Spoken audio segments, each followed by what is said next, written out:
Click subscribe to get daily Manchester United content from Passionate Reds, only on All for United.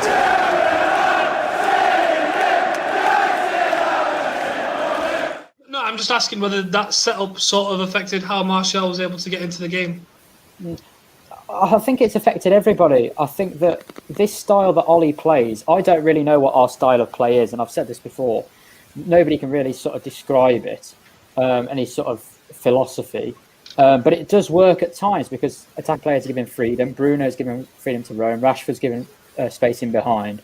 But the thing is that I watched Man United game, and then I watched the Chelsea game straight after, and there's just a completely different class in terms of the way the teams are coached and drilled.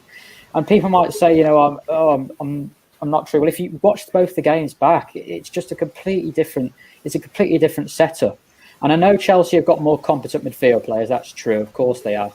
But we're just not well drilled, and we haven't been able to break. Hang on, Stu. Let me just finish on this. We haven't been able to break a low block down for. We haven't been successful at that since Ollie's come. Yeah, but where's the player responsibility coming to this? Everybody goes on about it. Winds me up coaching because it isn't all about coaching. Where the fuck does common sense come into it? The thing is, though, Stu, is football. The same issues are happening again and again. I understand your player responsibility, but it's the job of the coaches and the manager, when the players keep making the same mistakes, to pull up on it and improve it. And the same mistakes have been happening from my point of view. And I just don't see... Just on that, Charlie, when you say that they should pull up on it and correct it, when does it become a point of that you think that they've done something, but they're just not able to pick up on that? Do you think that could be an issue as well? Yeah, that could obviously be an issue. But... Aaron Wan-Bissaka, we all know, very good one-on-one, but he has problems with his positional play. And obviously that's a bad trait that he has, a disadvantage. But Eric Ramsey, I know it's only the second game into the season. We may see it obviously improve, but his job is to work one-on-one with players and set pieces.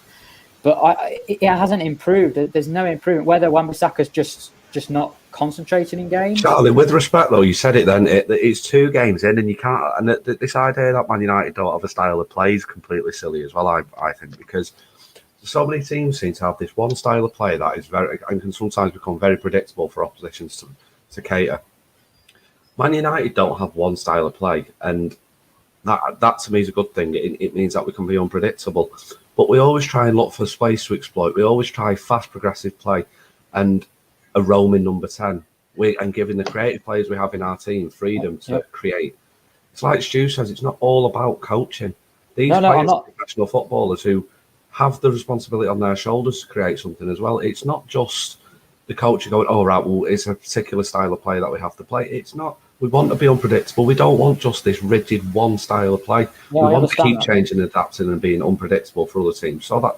And the thing is with this low block thing that we can't seem to break them down, we've not lost an away game for 27 games. Didn't we come back last season and get about 33 points off losing positions? We are being able to break down these low blocks, I feel. It can take time, but we still do it. And at the end of the day, we finished second last year. So we're doing something right. So we've got to give all the credit for that as well. No, I understand, Calamity. It's not all negative. I'm just saying, for me personally, it's more of a coaching issue than a player issue. But that's just my personal opinion, because I think that the same issues have been happening in terms of particularly our attacking play. And Karthik asked the question about Martial. Martial, we all agree Martial is a very, very clever footballer. If you don't think that, then that's just an agenda. Whether he performs every week, he's very clever. But we just don't see his consistent play. Whether that's to do with the quality of players he's got up front with him, I think Sancho will help that, because I think they're quite on the same wave. They play the game a similar way. No, I just think that to go to the next level, and we're all about challenging for. I know I'm going off topic. Sorry for this, Carpet. To go to the next level and really challenge, I just think Ollie has got to realise what's going on. Right, we need some elite coaches in here. We need them. We need him. To be fair, just before Stu jumps in, to be fair, in his post-match interview, I think Ollie did mention something about not having runs in behind and things like that in the final third. And he openly said, the first time I've ever actually seen him say things like that, he said, I'm going to work on it in the coaching, in the training session. So potentially he might be seeing the same things you've seen, and he's going to go and correct it. But go on, Stu. No, I'm not suggesting that coaching or drill instruction, etc., isn't part and parcel of football. It is, of course, because shape, formations, etc. But you cannot tell me, and nobody on this panel can tell me, that if a 24-year-old professional footballer playing for the greatest club on the earth doesn't know where to fucking stand on a corner, doesn't know where to position himself on the pitch at any given time, he shouldn't be playing football. Okay, every game that you play is fluid. It doesn't matter whether you coach zonal marking, it doesn't matter whether you coach straight line marking. Every game is completely different. And it's up to that individual to make sure that his mistakes are limited, okay, to maybe 1 or 2 per match, because everybody will make a mistake during a match at some point, okay? But you've got to limit those mistakes. And it's not always about learning, because you shouldn't be learning a fucking game at 24 years old. You really shouldn't, because you shouldn't be at our fucking club. You should be playing non-league football at fucking Telford United, not at Manchester United. And this is where player responsibility is huge. And it really does come into it. And when you look at the overall game, and this is why I go back to my opening statement about players should look at the game, look at a will to win with a collective group of inferior players to us, because they are inferior. I'm not being disrespectful to Southampton. You know, that is the case. And they've got to realise that you've got to work together.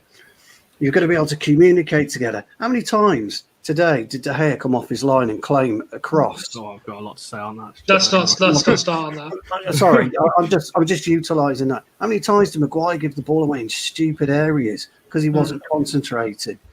Lindelof wasn't at his best. I could go through the team, and I'm not dissing coaching. I played the game. No, I don't think you are. I don't think you understand that. But I'm saying, if you don't take responsibility, if I'm playing alongside Cal at centre half and I make a mistake, I'm expecting Cal to be in my fucking ear for the next 10 minutes constantly. Fucking hell, Stu, what are you doing? You know better than that, pal. That's football. That's how it should be. And we don't have that kind of leader in there. Now, whether Varane will do it, I don't know, Karthik. Can I make a quick point, just to slightly play devil's advocate a little bit? If we're saying, and by the way, I'm not criticising, or kind of am, but just following on from what Charlie was saying, if we're saying it's too early to criticise or critique coaching, let's just call it that, then is it too early to be critiquing Martial because we're 2 games in?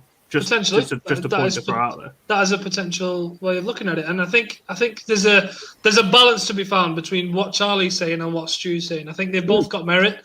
I think what Stu says in terms of player responsibility is very true, 100%. Like, when I'm coaching, I expect my players not to have to hear everything from me, and that's at the lower age. So expect at the professional level, there should be a level of I can't think of the word, but a way of learning yourself while you're there and knowing what you have to do. But Charlie's also right. If we're striving for Premier League titles, for trophies, to reach the pinnacle, you've got to work on the little details. And I think that's what's missing at the minute. Now that is a spot on. Yeah, if that's what you're getting at, Charlie, which I'm sure you are, that's exactly right. Because when you look at Jacob's spot on. The real bulk of coaching is done between the ages of 10 and, I would have said 16, not 18. But your kind of age group, Karthik, that's where you learn the real basics of football. And it's when you get to the high level, you're looking at just the fine margins all the time. All the time it's fine margins. And I know that's what you're getting at, Charlie. I get that. I really do. And that's why I come about and I talk about responsibility, because you should already know what you're doing as the basics. And it is those fine margins. So those margins that I mentioned, where you go and take it to that next level and go further. My question then is, are we trying to find those margins in the transfer market rather than on the training ground? Because potentially what Charlie said is we're not doing enough on the training ground. But my playing devil's advocate, I could ask, have we tried it and it's failing, which is why we're looking into the transfer market. What do we think of that? Well, yeah, we don't know, do we, Karthik? I mean, I'm obviously not at Carrington. I've got no idea. Obviously all I do is watch the game either at Old Trafford or on the TV, you know. But I just think that I think we've got to improve on some tactical things. I think everybody will agree. You know, I've been critical of Ollie, but I said last week he did very well against Leeds, and I always give him praise when he deserves it, and I criticise him when I think he's deserved it. You know, that's just always. I think that's what people should do, and I think today people have already said on the panel, like Van der Beek should have well, you could argue he should have started, but he definitely should have come on at some point. And I don't know what the problem is with Van der Beek. I just don't understand what the problem is. Like, why isn't he on? Like, this man we're wasting a career here. This is a very top level footballer, and he's just sitting on a bench. I just don't understand. But yeah, I do think Ollie has done some fantastic things. Of course, Callum's right in terms of the roaming 10 and in behind. But I just think to win a title, we've got to drastically improve sort of those fine margins, as we already said. Even Bruno today, whether it was a foul or not for the first goal, he just sat on the floor and was moaning, "Get up and get on with it." I said that. Yeah, you just play to the whistle. Yeah, you're very right with that, because I remember seeing.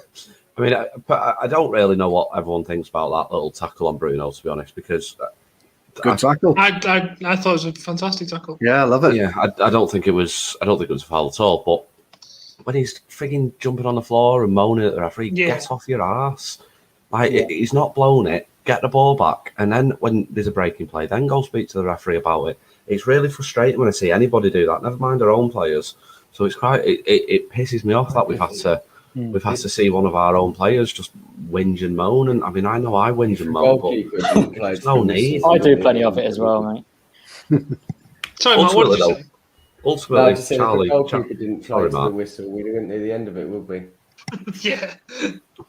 Ultimately, though, Charlie's right. Like, obviously, whether Ollie in, whether Ollie out, whatever, it's, as football fans, we're here to scrutinise and hold people to account. And if we see something that we disagree with, or the amount of times we've been on here and we've been on Twitter and gone, "Oh, what the bloody hell's this line up? Why is he not playing?" And then it ends up being completely wrong, and we end up battering the team that we play.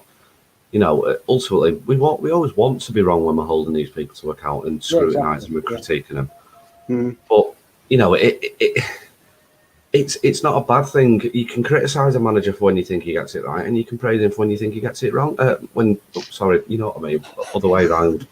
But you know what I mean. Like, there's nothing wrong with particularly doing that. No, fair enough. Any other final thoughts on that in terms of what we expect from this side?